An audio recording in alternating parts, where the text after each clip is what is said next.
Hi, 大家好，我是凯西。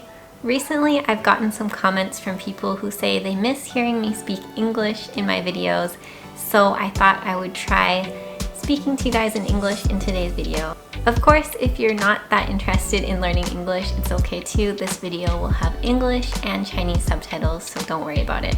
So today I want to answer one of the most common questions I get, and that is, why did I come to Taiwan? And it might seem like there's some simple answer to this, but honestly, I think it goes back to a long time ago, so I thought I would just share with you the story of how exactly I ended up in Taiwan.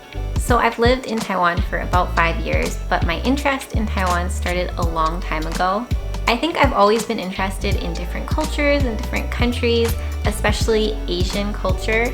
And I even watched some shows that were from Asia, like Sailor Moon, and even this cartoon cat show that was set in ancient China.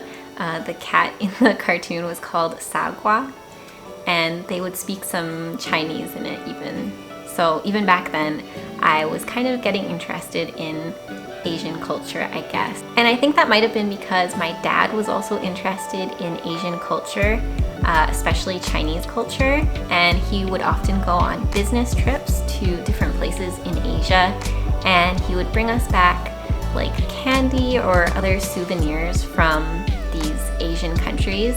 I remember he even bought us training chopsticks at one point, so me and my siblings would practice using these training chopsticks at home, and my dad would show us how to hold them, and I guess that's why I can use chopsticks now. When I'm in Taiwan, some people ask me like, hey, how can you use chopsticks? And honestly, it's not that uncommon now for Westerners to be able to use chopsticks, but I know for like my mom or maybe even my older sister, it's not that easy for them because it's not something that they used since they were a kid. But I just happened to be one of the white kids who grew up using chopsticks.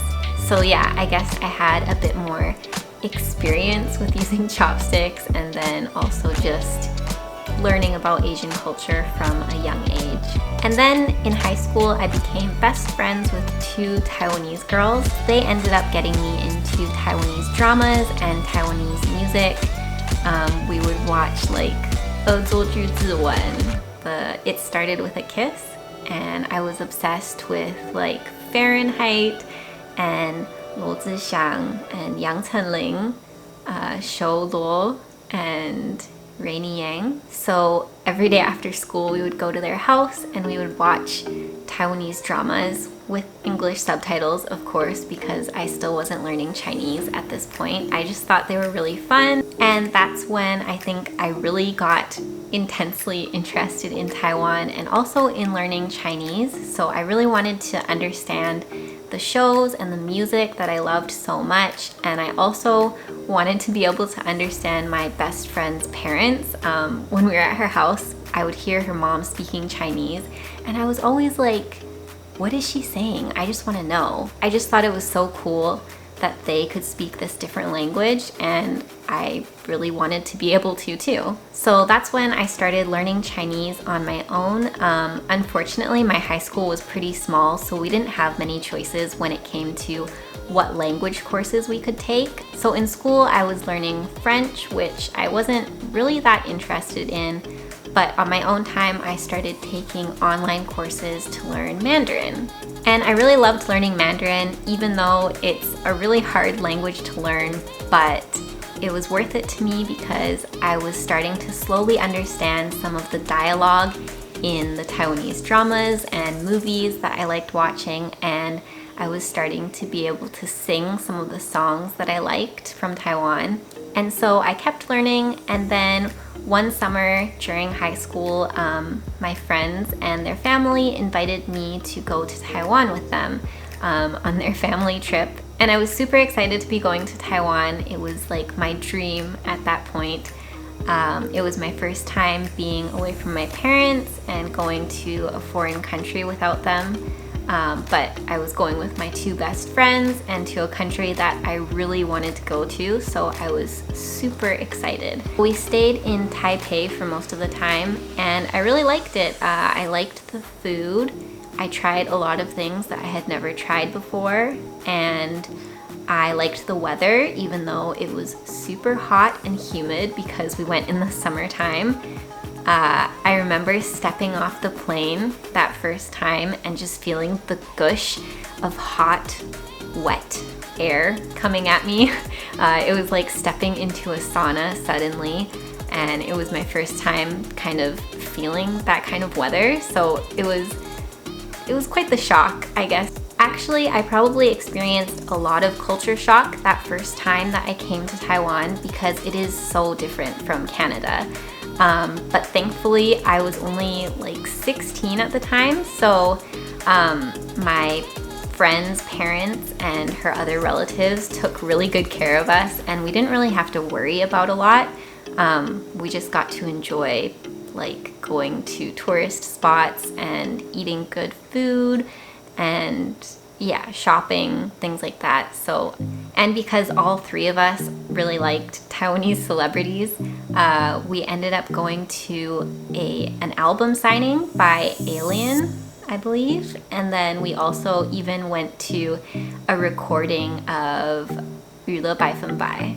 And we got to see Show in person. So yeah, we were just fangirling basically over Taiwanese celebrities.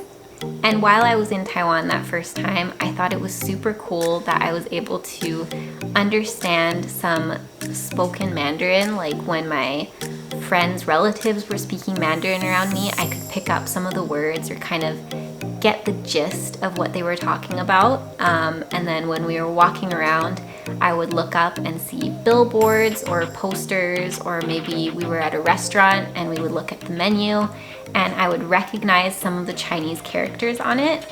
And I just thought it was so cool. Like, I can understand this different language now. So yeah, that was my first trip to Taiwan. We were only there for like 2 weeks, I think, in the summer, but it was enough to let me know that I really liked Taiwan and I definitely wanted to go back again as soon as I had the chance. So my interest in Mandarin and Taiwan specifically continued, and in university, I finally had the chance to start taking actual Mandarin lessons in person during school, and my Mandarin started improving a lot more. My Mandarin teacher actually recommended me for a scholarship to learn Mandarin in Taiwan. So I applied for this scholarship from the Taiwanese government called the Huayu Enrichment Scholarship, and I got it, so I was able to go to Taiwan for 3 months over the summer to learn Mandarin. I chose to go to Shida or NTNU, and I went to their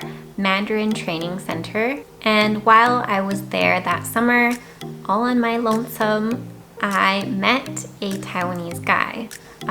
I warned him that I was gonna have to go back to Canada after 3 months. I had to finish my degree, so there was no way I could continue this relationship after 3 months. So me and him both thought that this was probably just gonna be temporary, but the day came that I finally had to go back to Canada, and we were just really sad. We decided that we didn't want to break up, so we were gonna do long distance. And it ended up working out. He came to Canada for a while, and then as soon as I graduated, I think like 2 weeks after my graduation ceremony, we moved to Taiwan. And by this point, we were actually already engaged. I'm not gonna go into the specifics of this or like details about our relationship in this video, but if you have questions about that or something you want to know, maybe I can talk about it in a different video. Maybe I can even convince my husband to come and talk with me about it. We'll see. But basically, I got engaged, I graduated, and then I came straight to Taiwan, and I've been here ever since. Overall, I really love living in Taiwan. I don't regret coming here one bit. I think it's a really interesting experience to move to a different country with a different culture, different language, and I just really like it here. So yeah, that concludes my story of how I ended up in Taiwan. I hope you've enjoyed this video. If you have any questions for me or any other topics that you want to hear me talk about, please leave a comment below. And don't forget to like, subscribe, and share this video if you enjoyed it. Thanks for watching, and I'll see you next time.